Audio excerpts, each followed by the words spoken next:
Assalamualaikum warahmatullahi wabarakatuh. Selamat sore. Kami dari Kelompok 6 akan menjelaskan materi tentang keputusan manajerial. Sebelumnya, kami akan memperkenalkan kelompok kami terlebih dahulu. Perkenalkan, nama saya Rahmatullah Saputra dengan NIM C1B 024050. Saya Davan Anda Putra Chandra dengan NIM C1B 024016. Saya Nazil Taufik Rahman dengan NIM C1B 024080. Saya Arya Sategando dengan NIM C1B 024044. Saya Fauzan Wiguna dengan NIM C1B 024081. Baik, itu tadi perkenalan dari kelompok kami. Selanjutnya, silakan saksikan video pemaparan materi dari kelompok kami. Baik, di sini saya akan menjelaskan tentang apa sih keputusan manajerial itu. Keputusan manajerial adalah proses memilih tindakan terbaik yang dilakukan oleh manajer untuk mencapai tujuan perusahaan secara efektif dan efisien. Dalam perusahaan, keputusan manajerial sangat penting karena hampir semua kegiatan perusahaan membutuhkan keputusan yang tepat. Misalnya, dalam bidang produksi, manajer harus menentukan bagaimana proses produksi berjalan dengan baik.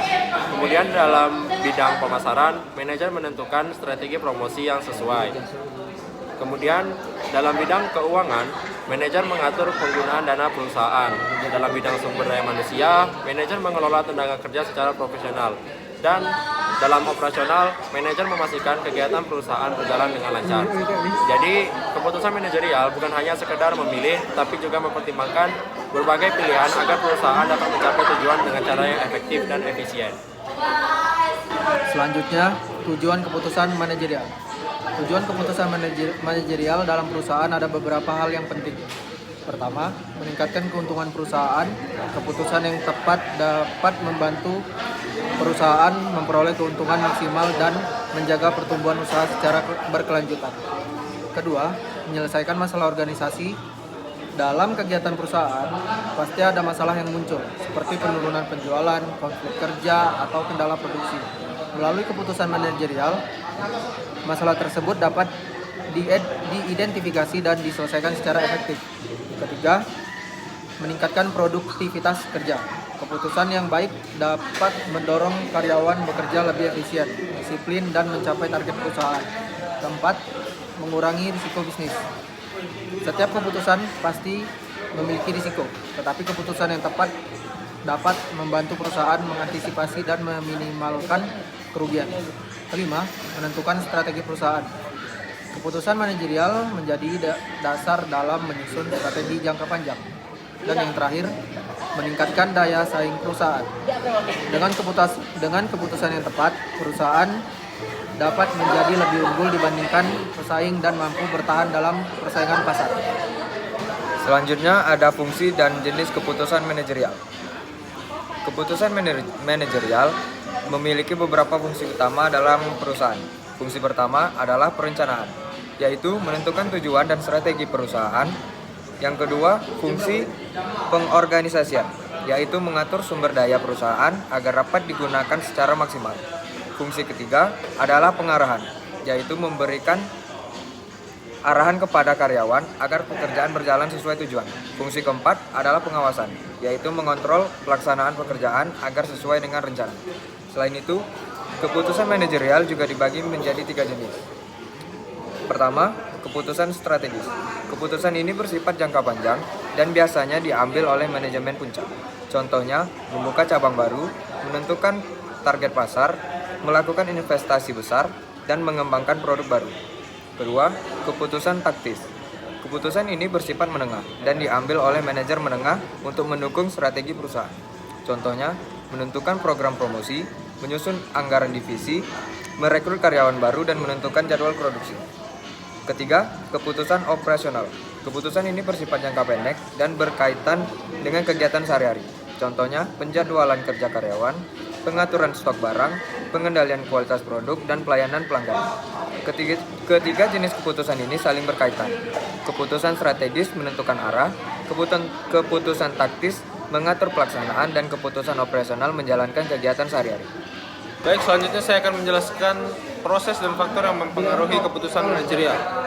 Proses pengambilan keputusan manajerial dilakukan melalui beberapa langkah. Langkah pertama adalah identifikasi masalah, yaitu memahami masalah yang sedang dihadapi perusahaan. Contohnya penurunan penjualan selama 3 bulan terakhir. Lalu langkah kedua adalah pengumpulan informasi, yaitu mengumpulkan data yang relevan seperti data penjualan, keluhan pelanggan, dan laporan tim pemasaran. Selanjutnya yang ketiga adalah menentukan alternatif, yaitu menyusun beberapa pilihan solusi, misalnya meningkatkan promosi, menurunkan harga, atau menambahkan variasi produk. Lalu yang keempat adalah evaluasi alternatif, yaitu penilaian setiap pilihan berdasarkan biaya, manfaat, risiko, dan waktu. Dan yang kelima adalah memilih alternatif terbaik, yaitu menentukan pilihan yang paling tepat dan memberikan manfaat terbesar. Selanjutnya, langkah keenam adalah implementasi dan evaluasi, yaitu menjelaskan keputusan yang sudah dipilih serta menilai hasilnya untuk kebaikan. Keputusan manajerial juga mempengaruhi oleh faktor internal dan eksternal. Faktor internal berasal dari perusahaan seperti kualitas, sumber daya manusia, keuangan perusahaan, budaya organisasi, dan teknologi perusahaan. Sedangkan faktor eksternal berasal dari luar perusahaan seperti kondisi pasar, persaingan bisnis, pengembangan teknologi, dan kebijakan pemerintah. Karena itu, manajer harus menganalisis faktor internal dan eksternal dengan cermat agar keputusan yang diambil tepat dan menguntungkan perusahaan. Yang selanjutnya yaitu teknik pengambilan keputusan di era digital. Dalam pengambilan keputusan, manajer dapat menggunakan beberapa teknik. Yang pertama, intuisi. Keputusan diambil berdasarkan insting, pengalaman, dan perasaan manajer. Yang kedua, pengalaman. Keputusan diambil berdasarkan pengalaman masa lalu yang pernah berhasil. Yang ketiga, fakta dan data. Keputusan dibuat berdasarkan analisis data dan informasi yang akurat. Keempat, analisis rasional. Keputusan yang dilakukan secara logis dan sistematis dengan mempertimbangkan berbagai alternatif. Yang kelima, diskusi kelompok. Keputusan diambil melalui pertukaran pendapat agar mendapatkan pilihan terbaik. Yang keenam, simulasi dan model. Keputusan dibuat menggunakan model atau simulasi untuk memprediksi hasil dari berbagai alternatif. Di era digital, pengambilan keputusan manajerial menjadi lebih cepat, akurat, berbasis data, dan terintegrasi dengan berbagai sistem digital. Ciri keputusan manajerial di era digital yaitu berbasis data, lebih cepat, terintegrasi, kolaboratif, dan adaptif. Manfaatnya adalah keputusan menjadi lebih akurat, efisien, inovatif, kompetitif, dan responsif terhadap perubahan besar.